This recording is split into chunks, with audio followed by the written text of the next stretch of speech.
Hi everybody, welcome. Today I am making a simple flower cane and I'm going to start with a Skinner blend. For those of you who don't know how to do it, I'm not going to go into great detail here. I'm going to just kind of do it fast, but I did make a video explaining how to make it. So this is the way I do it. There's more than one way. I take the two on the ends and I go from corner to corner. The middle one, I just go straight down the middle and I flip one on top of the other like so. And then in the middle, I have a strip and I'm going to just kind of push it together to get it to stay.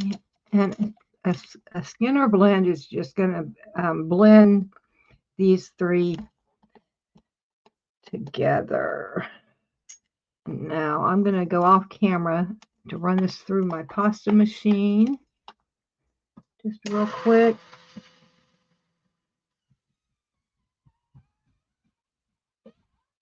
Well, that doesn't sound very good.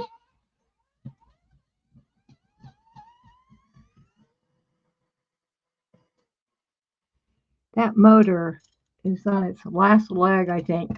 Okay, so this is run through one time on the thickest setting. And what you do from here, every time you will fold it, keeping the end colors on the end colors. And each time you want to put the fold along the rollers and on the thickest setting every time, and always have the fold color on color, same color, and fold down. And this will take probably about 20 times, so I will spare you the noise and I will be right back. Okay, I put it through 17 times and I am normally I would blend it a little more, but I wanted there to really be a separation of colors. But I think this turned out beautiful. I am using Sculpey Primo clay. This I think, oh gosh, it's navy. This is pearl white. And I'll have to check on this shade of blue. I forgot which one it is, but I will let you know. Okay, so from here, since I want to make a fan fold, first I want to make this strip a lot thinner and a lot longer. So I am folding it in thirds. And I'm going to run this through, starting on the thickest setting. It doesn't matter which end you put through first. I usually put the darker end through first. Now this time, you do not want to put the fold on the rollers. You want to put one of the ends on the roller. So if you have more than one color on the rollers, you're going the wrong way. So I'm going to, let's see, this is about 1, 2, 3, 4, 5, about 6 inches long, and I want it triple or quadruple as long. And I want it to progressively get thinner each time I run it through the machine. And all machines are different. So I take my setting wheel and go down about 2 notches each run through until you'll get to know your machine. And I can't go all the way to the lowest setting on mine because it will just tear the clay up, because my machine is an inexpensive one.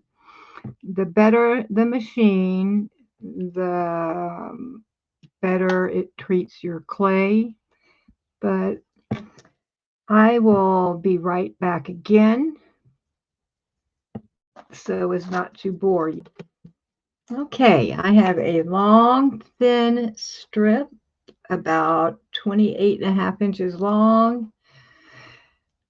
And I forgot to tell you at the beginning, the squares I started with, I did precondition them and started with conditioned clay. You always have to start with conditioned clay.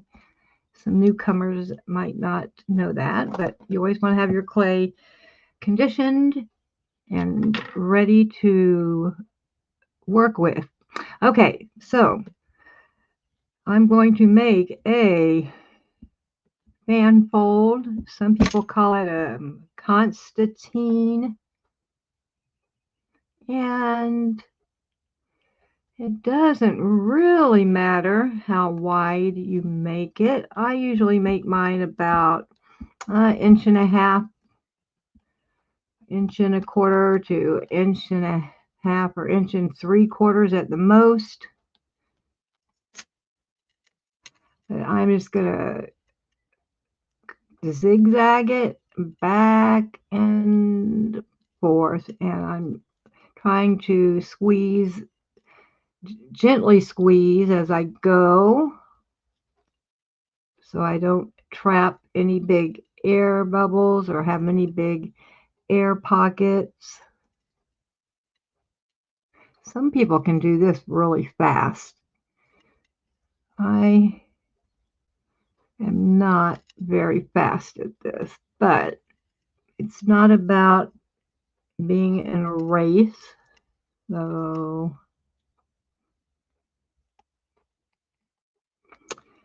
yeah,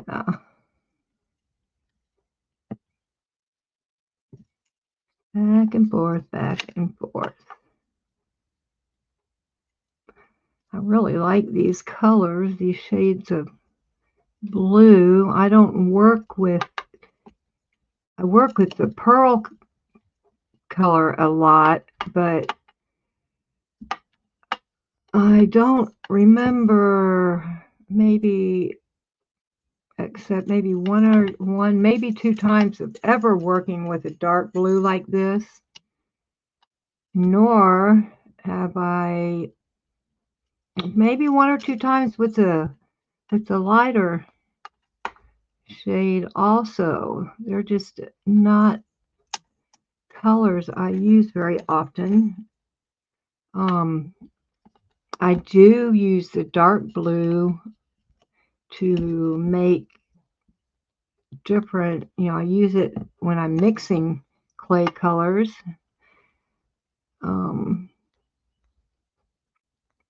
It is one of the primary colors, so it's a good mixing color.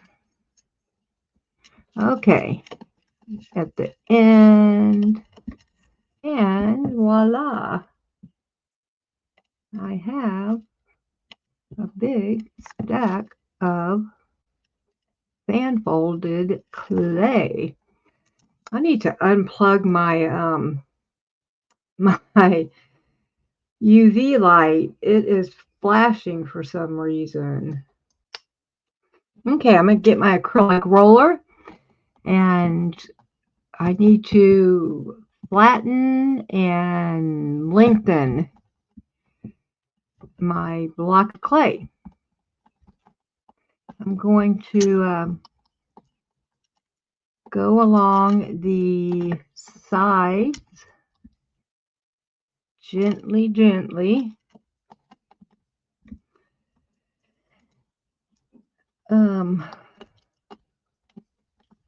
this is not, excuse me, reducing. I am just changing.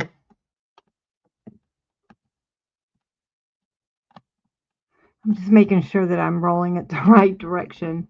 I have done it the wrong way before. And golly, my brain just isn't working. Am I doing it correct?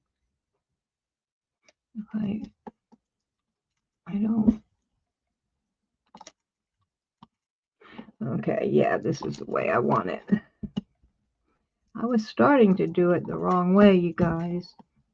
I have done that several times before and ended up with a nightmare.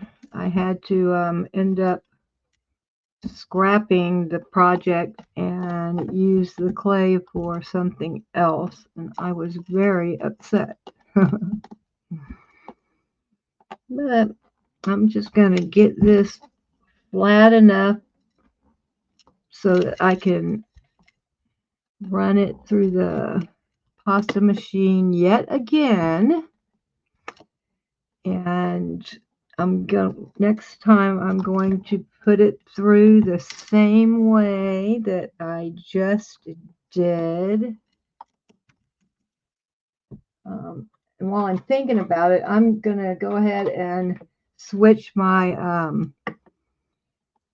my thickness setting, for the rollers.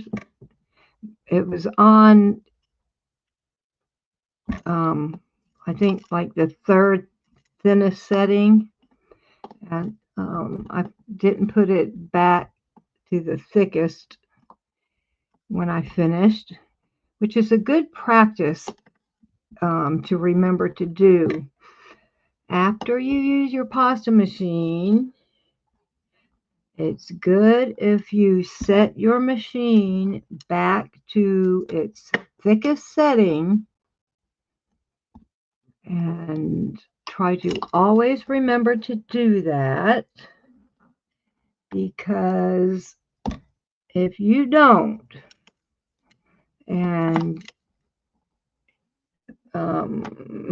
you're not thinking about it, or if you're in a hurry and you don't check what setting your machine's on before you use it, it's so easy to put your clay in and it starts going through and it's as thin as paper because you forgot to set it back to the original thick position.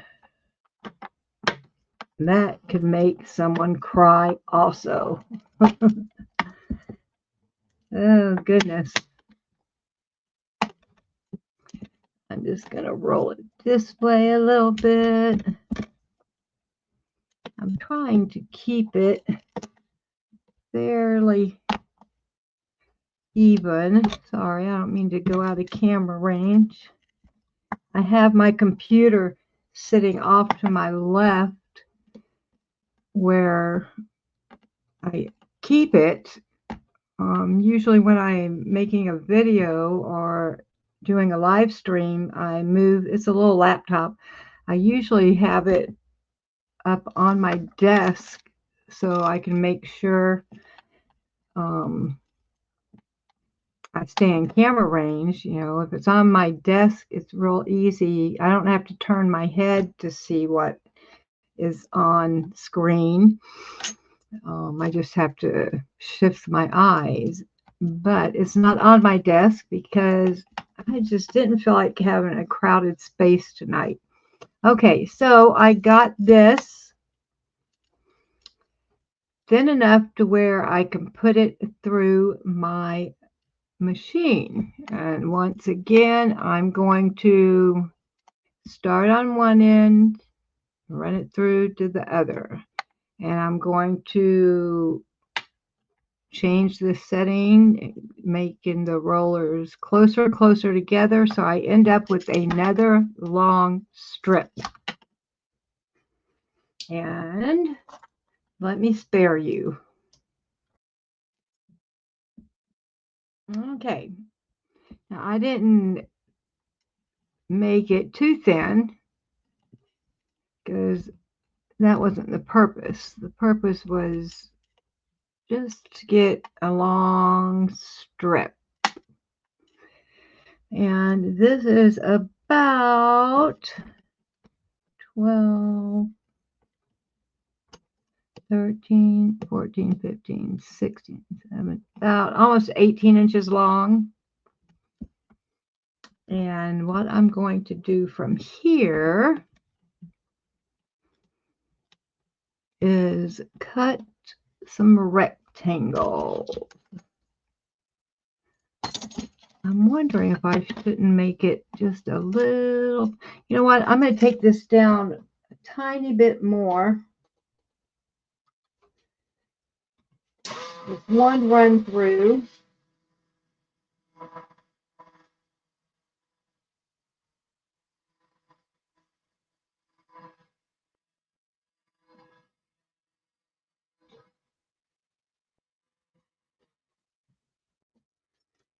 Okay. Let me see how long it is now.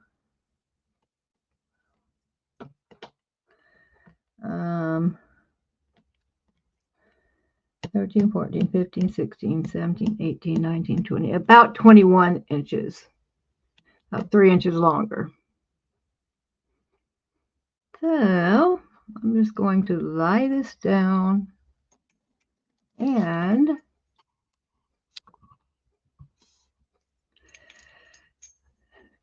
make some rectangles, probably about 1 to 3 inches long. It doesn't have to be perfect. 1, 2, 3.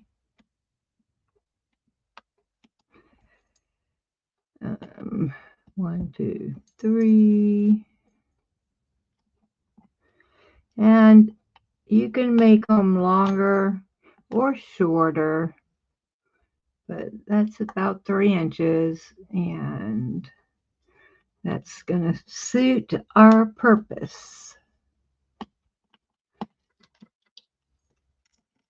I could have made it a little bit longer even. The more rectangles you have, the more lines there's going to be on each petal, and I'll show you what I mean in a few minutes. Let me just finish 1, 2, 3. 1, 2, 3. Oh, I'm going to have a little piece left. Darn it, darn it. Well, what I can do is, since these ends are funny, I will just 1, 2, 3. You take these skinny little ends off. That might help.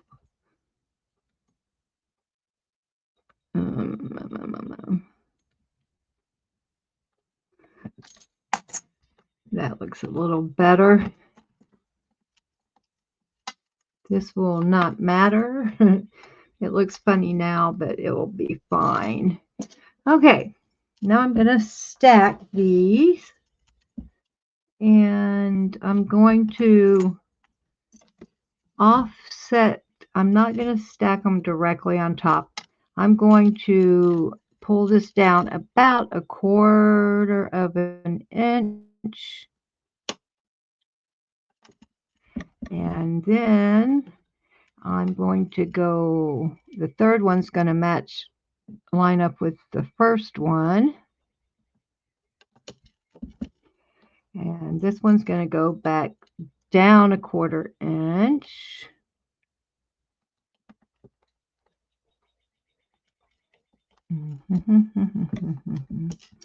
And this one will go back up. Oops, I didn't want this one on the, I want this one in the middle. Just because of that anomaly. Okay. After I do that,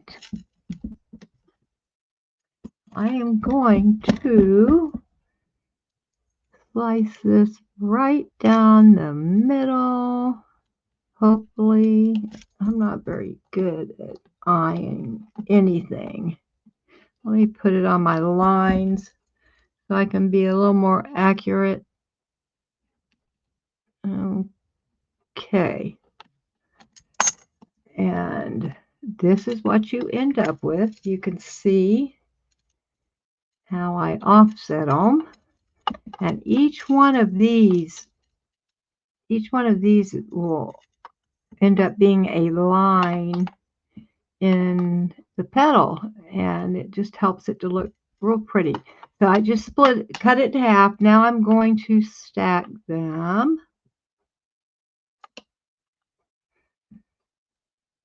And this is what you end up with. Okay. Now this has to be reduced, but before I reduce it, I want to cover it, and I forgot to get an outside cover. So I will go get that, and I'll check and see what color this clay is for you. Okay, I have decided to go with a shade of purple, and I had to look this color up online because I threw away the package and I don't have a new package of it, and I believe this is slate. Anyway, I mixed this color a long time ago, so all I know is it's Primo, and it has white and some shade of purple with it. I'm sorry. Oh dear. Okay, so we're to this point, and before we reduce, I'm going to reduce this and make petals out of it. So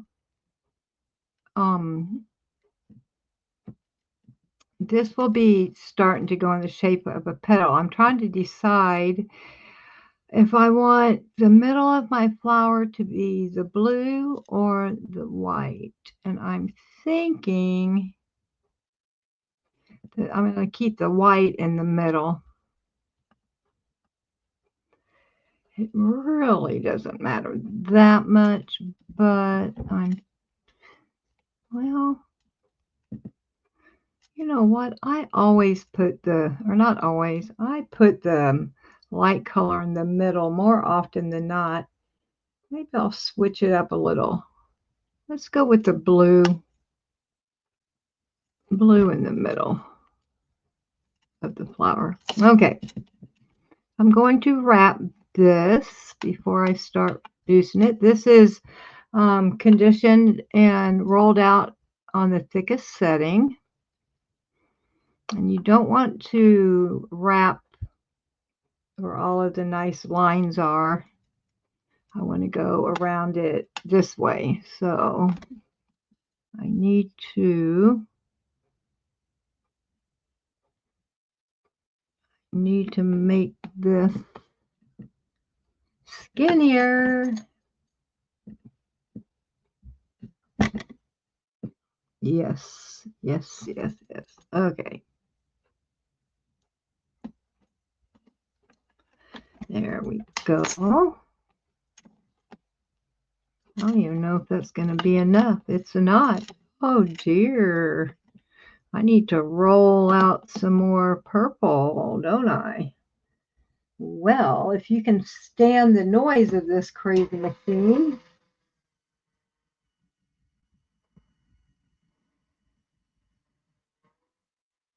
Let's try to get a little more to add to that. And of course, that means I need to make it into the right shape, kind of.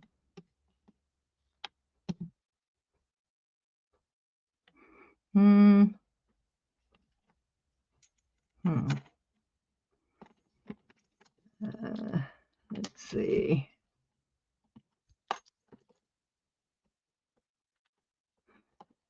This will not matter one bit that it's not all one piece.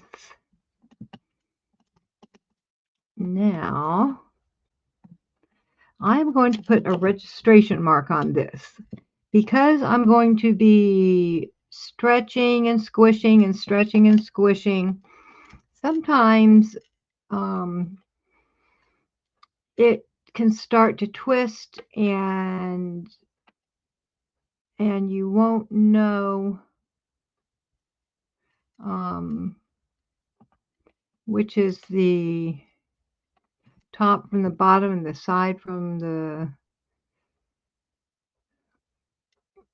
anyway, you can get twisted.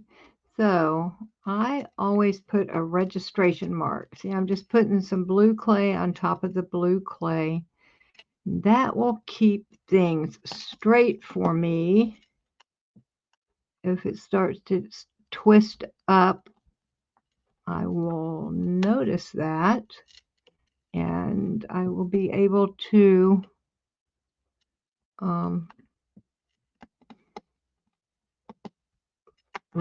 fix the twist. I don't quite need it that wide. Let me just take a little bit more of that off. And it is rolled out to the same thickness as the purple clay. Okay. I'm just going on the other side of that.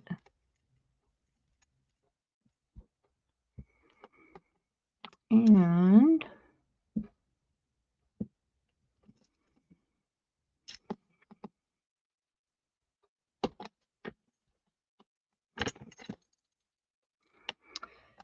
okay. Oops. Let me get that back up there, you silly thing, you. Okay. Boy, this purple clay is very sticky. I don't know that I like that very much.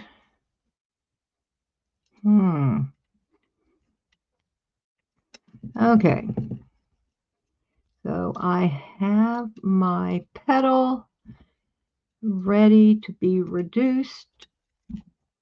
And I'm going to start by squeezing in the middle.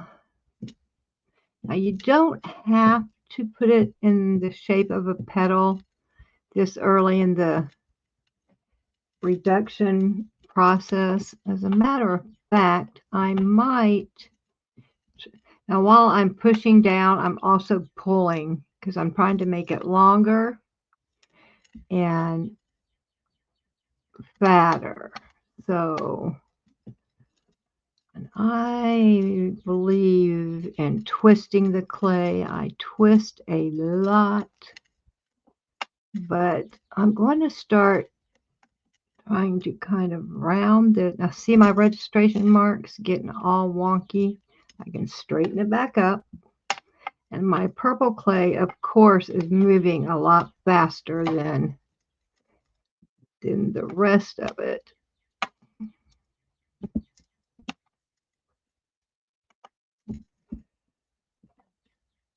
Let me slow down a little bit. Boy, this purple clay is so soft. That's making it a little more difficult to work with. Ugh.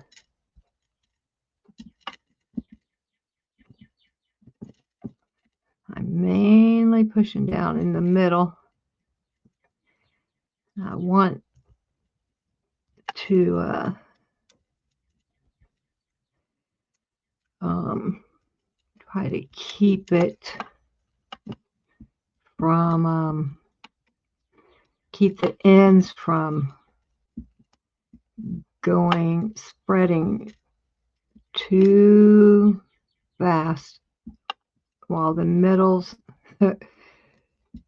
not moving much. That's a tricky situation. Just, reducing is just something that takes a lot of practice, and sometimes it works out a lot better than other times, depending on the weather, believe it or not, because in the summer, your clay is a lot softer than in the winter, even though your house temperature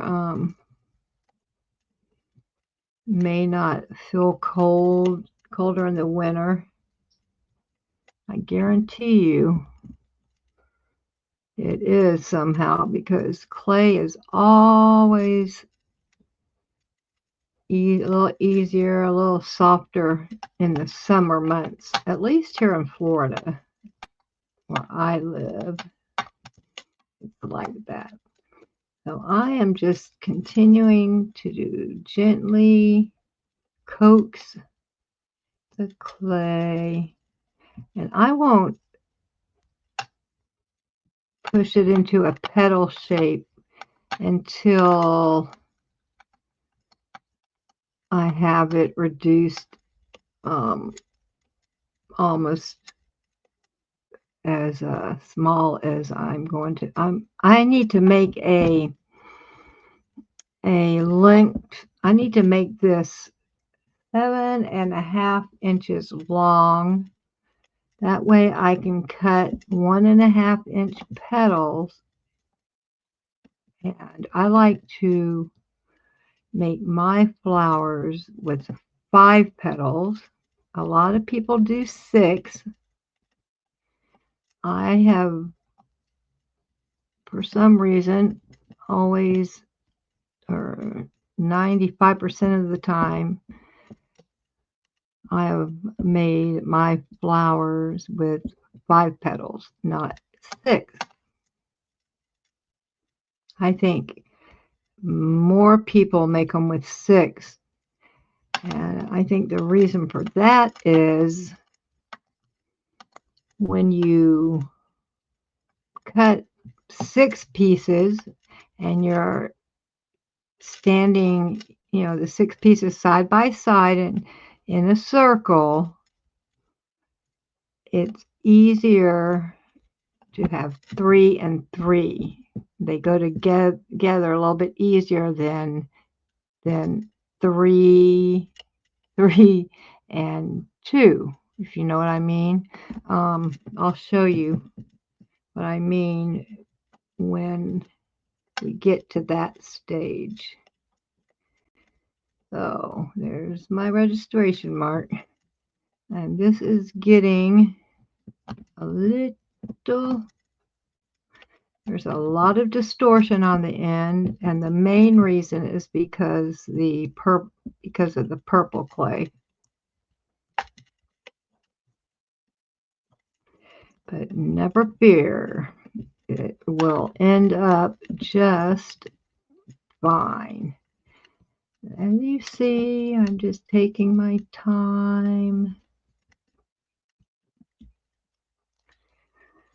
You're always going to end up with distorted ends. That is inevitable. At least I have never made a cane with ends that are perfect. there's always distortion on the ends. Sometimes there's a lot and other times not so much. And I'm telling you, a lot of it depends on the temperature of your clay. Now, if I would have let this sit a little bit or put it in the freezer for a little bit, I might have had an easier time with the ends. It would have been a little bit stiffer and not so, okay, not so soft. And the reason I put it down is because sometimes it's easier to reduce when you can push down onto the glass. It just seems to help instead of trying to do everything and suspended in air.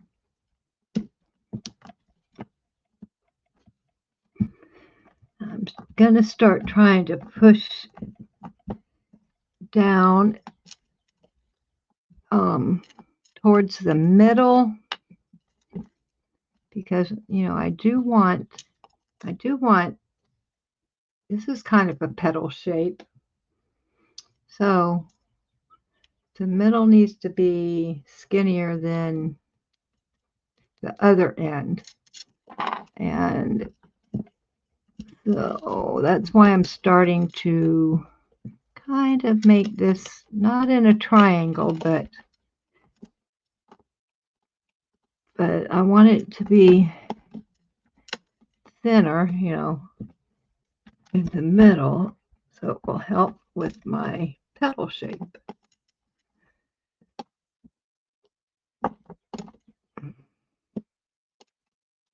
Boy, these ends are really something. Oh well. They're so much bigger. Maybe remedy that a little. Well, this is really reducing a lot faster than most of the time. It takes a lot longer than it has taken me on this. Let's see. Now I'm going to have to cut these ends off. Not yet. I'm going to measure this to get an idea of how much more I need to. Let's see. 1, 2, 3, 4, 5, 6, 7. I'm almost there. I'm only like a half inch off. Well, I said I need 7.5 inches. Okay. I'm sure that is fine. It's a lot longer than 7.5 inches, but remember I have to cut the wonky ends off. I probably have to cut 1/2 inch or more off of each end. Let's see. 1, 2, 3, 4, 5, 6, 7.5. That's a lot more than I need. Let's see. I might have a 6-petal flower going. We will see. Take that end off. And that's not enough.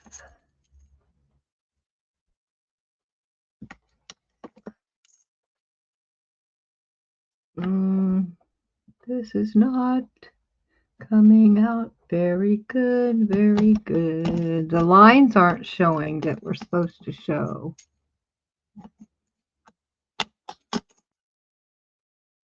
They kind of all went together. That is really strange. They're starting to show a little bit there. A little bit there. A little bit more. Maybe I just need to take more off, right? Showing a little bit there. So I'm thinking in the middle that it will be at least that good. So let me see, I might have to reduce a little bit more now. I took a lot off. 1, 2, 3, 4, 5, 6. Oh, that's exactly 7.5. I can't believe it. Well, what do you know? Okay. This is definitely not the shape of a flower, but I am not going to worry about that so much right now. I can shape each individual petal. I think that would be easier because it, like I said, the clay is so soft right now that if I try to start shaping it into a petal, I'm going to end up with some wonky ends again, and I don't want that to happen. So I'm cutting these into 1.5 inch pieces.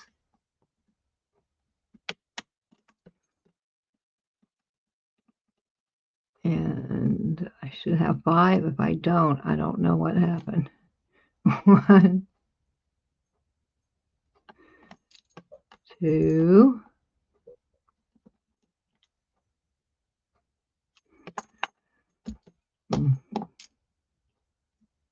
oops,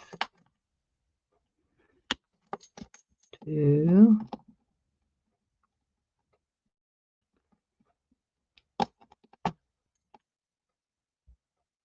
3,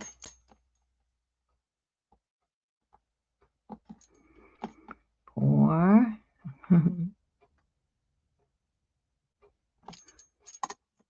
5. Okay. Usually I end up with one that's shorter than all the rest. All right. So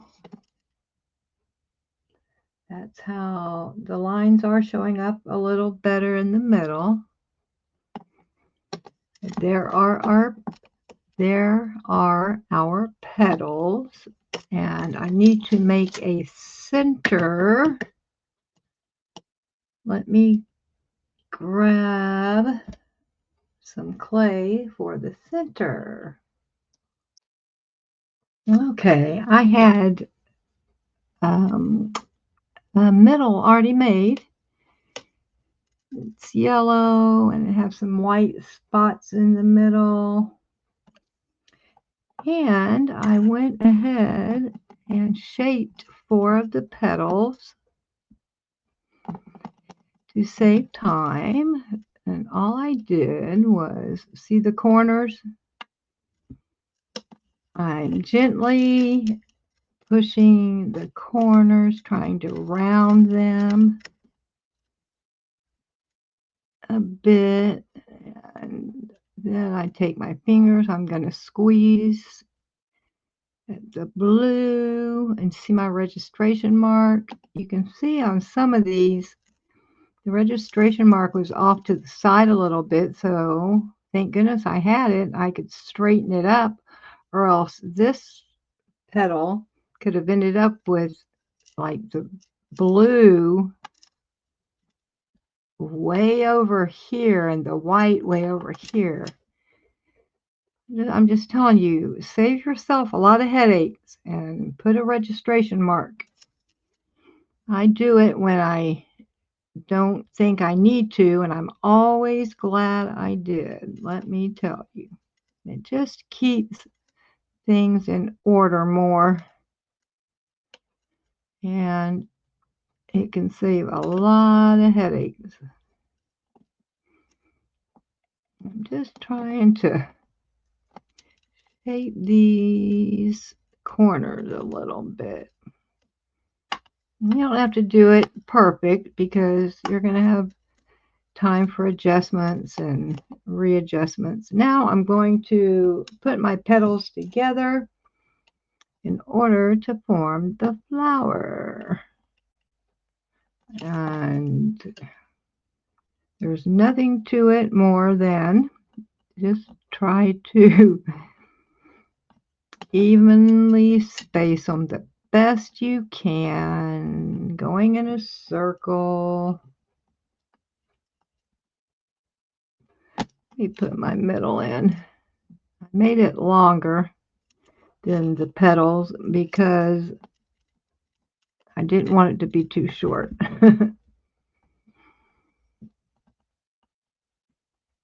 And see, now I'm kind of building around the middle. It's looking pretty darn good. Now, you always have to turn it over and check the other side, because look what I did. I put one petal totally in the wrong way. Let me flip that over. I can cut the center down even with the petals now.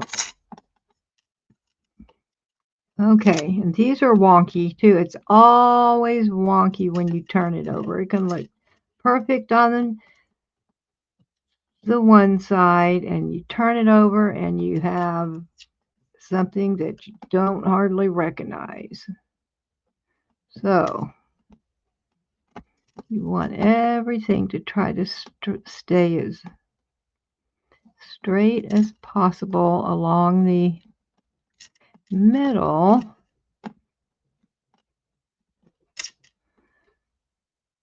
And at this point, it's easy to adjust and readjust.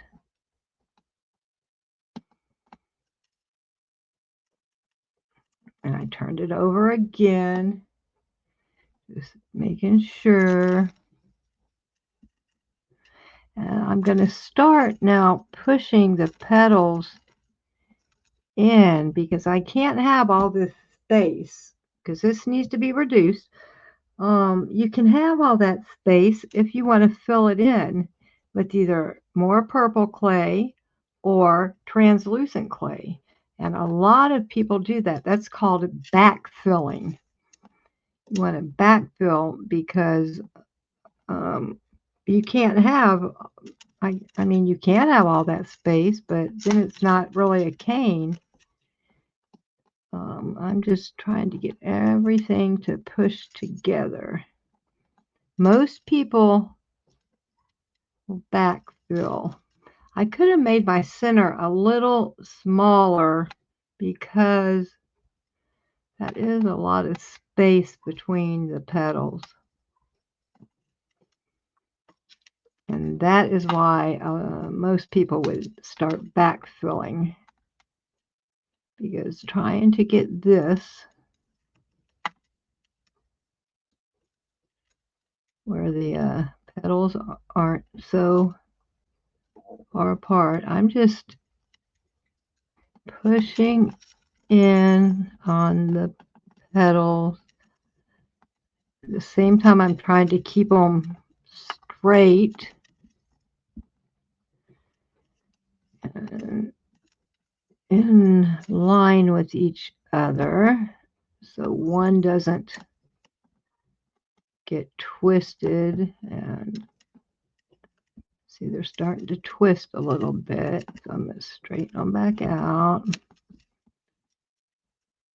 And this just takes patience and practice, like the rest of the steps. You know, eventually you'll get it, believe me. You should have seen the very first cane I ever made. It was a fish, and I didn't know how much clay to use.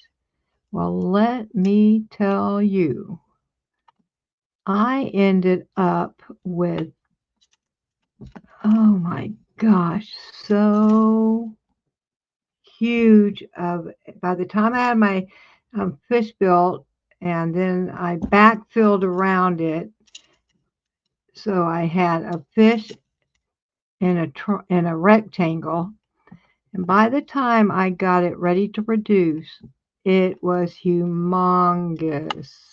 Oh my goodness. I had fish for weeks. I mean, I didn't know what to do with all of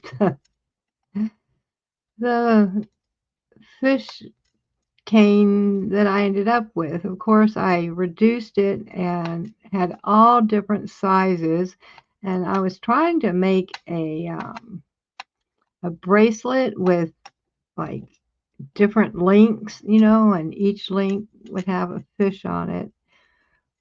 And some of the links I somehow had two fish because I reduced some of it very small to where I could fit two fish. It was like little tiles that I was joining together to make a bracelet. And of course, I do not have a bracelet like that, so I don't know what I ended up doing with it. Must have thrown it away. Oh, I remember finally I was so sick of the there was a lot of blue clay and a lot of white clay, and I was so tired of looking at that big hunk of clay and then a bunch of little ones that I had reduced that I ended up making Natasha pendants out of a lot of it.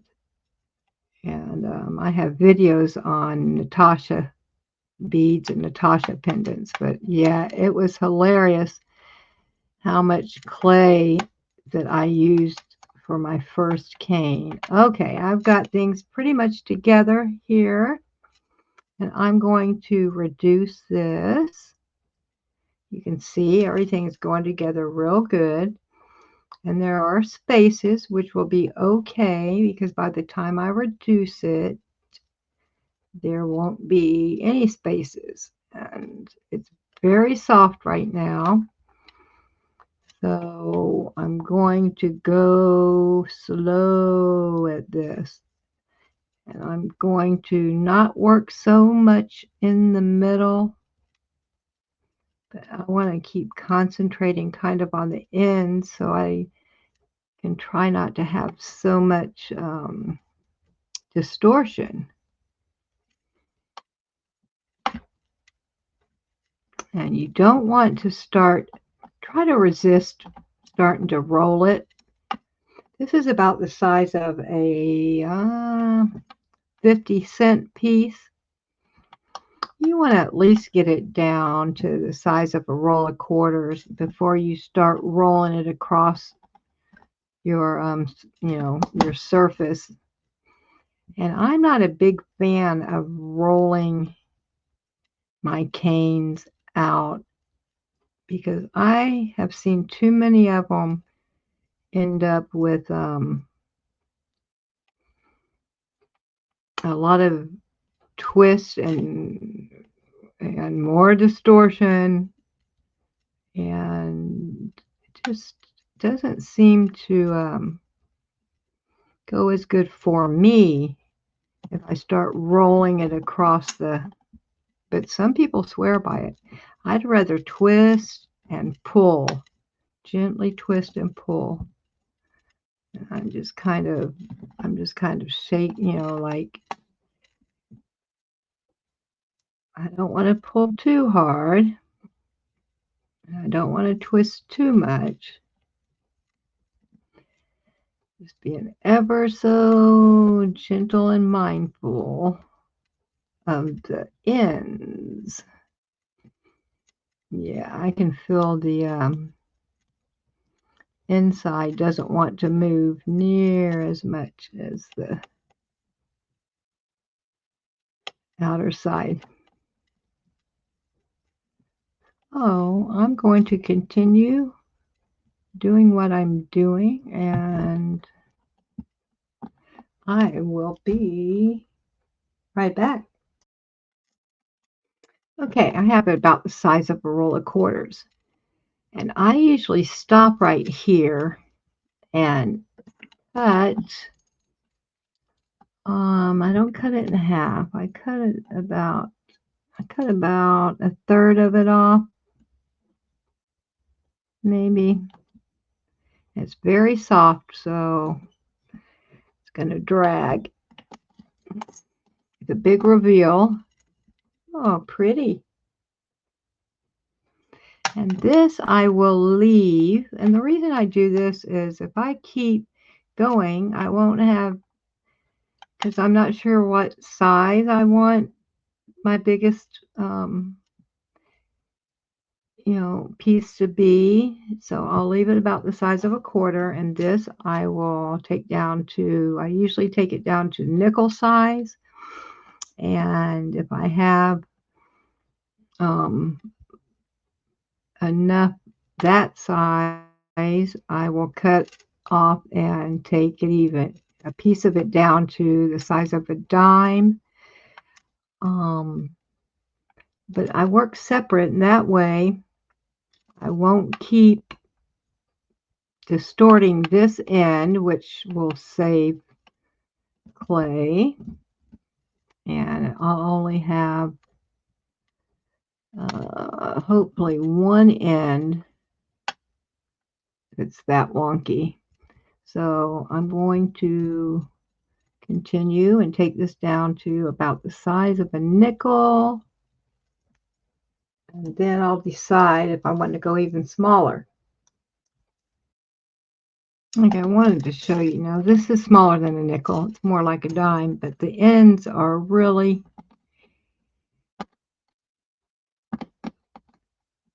too much. I'm going to cut them off, and you have to go all the way down to the yellow to get to the part of the cane that you can use. And when you get this small, you start to lose all the pretty feathering that we worked so hard for. And that happens.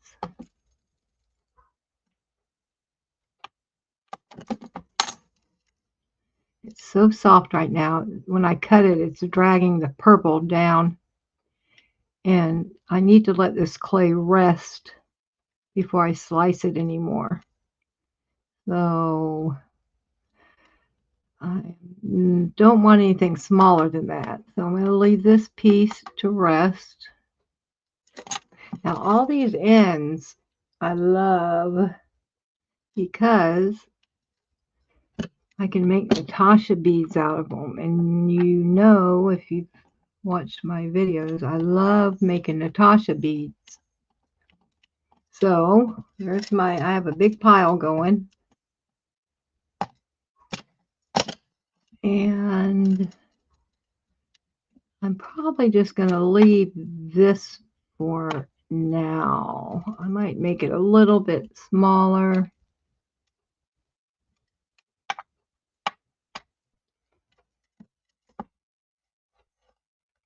But I'm going to leave that end on. And what I like to do at this point is get my fake gold leaf. I get this at Michael's. And you can buy it in silver, gold, I think rose gold. And it just comes in these thin sheets. And oops, I like to, you know what, I think I'm going to put these little pieces with this stuff flies away and gets on everything. Yes, can't have a fan on when you're working with it, that's for sure.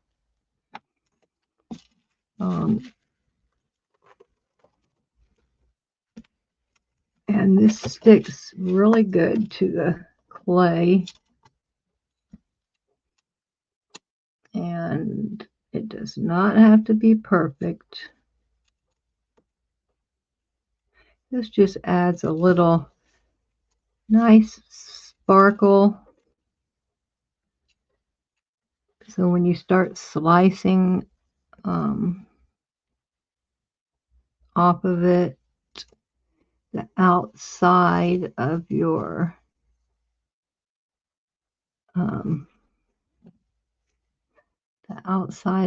bead that you're making will have a little gold sparkle to it.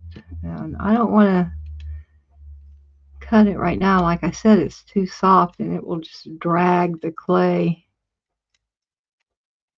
and I won't be able to use it. So also, when you're storing these, if you want to store them like I do, I mean, I have a ton of these. If you put the gold leaf around the outside, they will not stick together. They're easier to store if you put the gold leaf on. And you can still reduce after you put the gold leaf on. It just, you'll end up with a crackled effect instead of like, instead of it being solid. This purple clay is so sticky. Sticking to my fingers. Oh my goodness. I usually don't have that much trouble.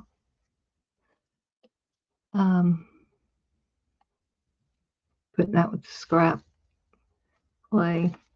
Yeah, so if I were to keep reducing this, it will just start breaking up and you'll have like a crackled effect, which is okay too. You can see it starting, the purple starting to show through a little bit. And you can always add more of the gold leaf once you reduce it down to the size you want. If it's too crackled for your taste, yeah, just do it again. Let me try to slice off this one. I think it's still going to be too soft. I'm going to kind of roll it as I slice. Maybe, well, that didn't work. Yeah, I can feel the blade is definitely dragging the clay with it. And see, it went into an oval and flattened on that side. That's not good.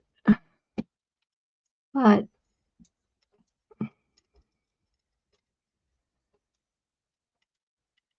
oh, that's what you end up with. A sparkly edge.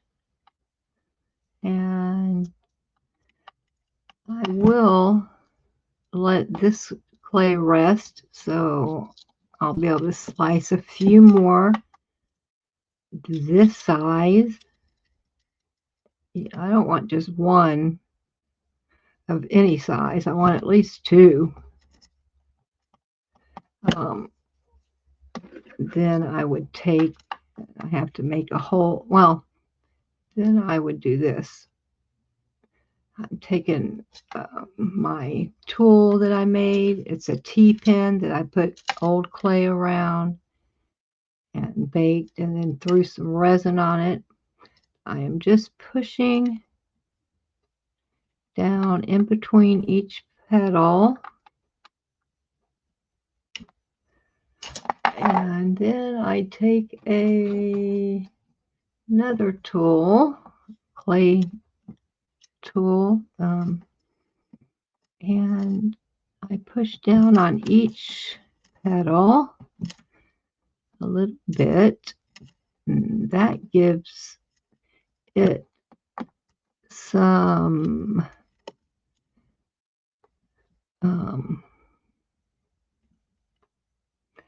what do you call I'm lost for words.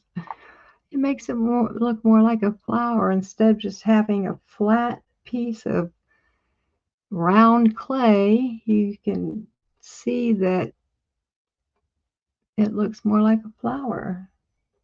It has a movement now. Sometimes I even do it on the other side, but not usually, because you don't want it to fall apart. And really, this piece is kind of thin to